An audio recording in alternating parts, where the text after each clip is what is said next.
All right, Mr. Arnold, hope you're doing well. Just wanted to kind of go through our session today.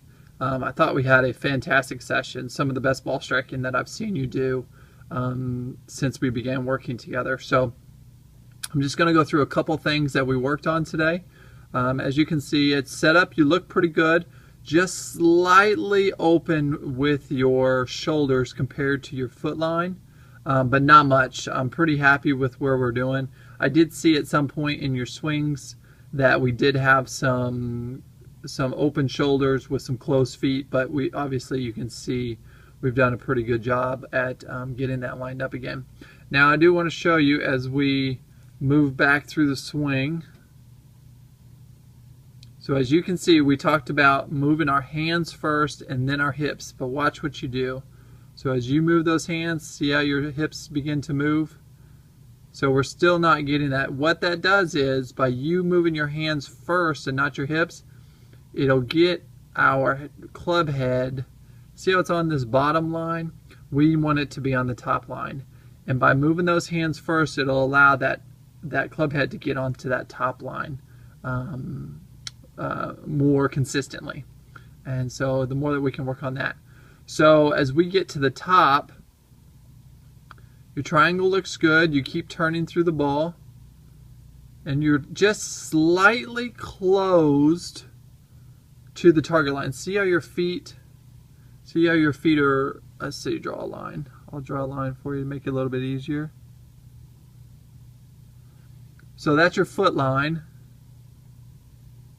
and then that's your club head line. So our club head line should be more in that spot. So that'll let you know that you just need to kind of lay that off a little bit, and that'll allow you as you come to start transition. So by you being across the line like that, watch what you begin to do. So we talked about dropping in. So you do drop in slightly, but you come really over the top. See that line right there? That club head should be right in this area. So that's a big difference. You're talking a foot, maybe a foot and a half difference of where that club should be.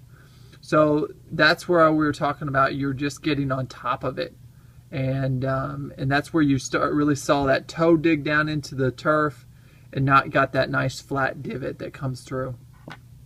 I love your turn with your body.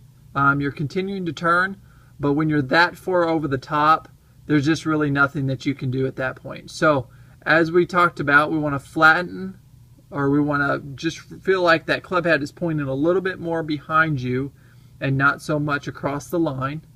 And as you turn your hips, don't allow your hands to follow. When you shift that weight, your hand should come directly down to your foot line. And see, as they come really far in front, just really feel like dropping them down. So what happens is, I think the reason that is happening is that your left shoulder is going with your hip. So really work on hips first and feel like that shoulder pulls away from your chin.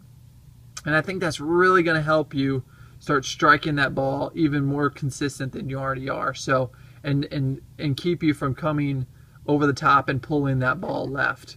I think that's really been the culprit of all of the problems that you've had, is that you began to pull it, so you began to aim more right, which got your shoulders out of line, and then it just kind of went south from there. But as we've begun to get you more lined up and more square at the target line, it's really starting to help you get down to the ball and into impact more consistently. So the only last thing I just want you to work on is flaring that left foot and squaring off that right heel. And beyond that, I'm just ecstatic on how far we've come as we've worked together. So a couple more adjustments. We're getting closer and closer every week, and I think we're really going to be looking strong by the time that we get into the spring, and really focus on shot making at that time. So we'll have the swing in order, and then we'll start working on hitting different shots into the greens, which will help the game as well. Obviously, we'll need to work on some short game and some putting as well. to get the whole complexity of the game in one round, or get everything working together. But we were getting really close on at least your shot making and coming into the ball more consistently. So again, great job. Really enjoy working with you. I think we've really built a good solid swing, and just a couple small adjustments and we'll be good to go. So thank you again, and we'll talk to you soon. Please feel free to contact me with any questions. Have a great day. Bye.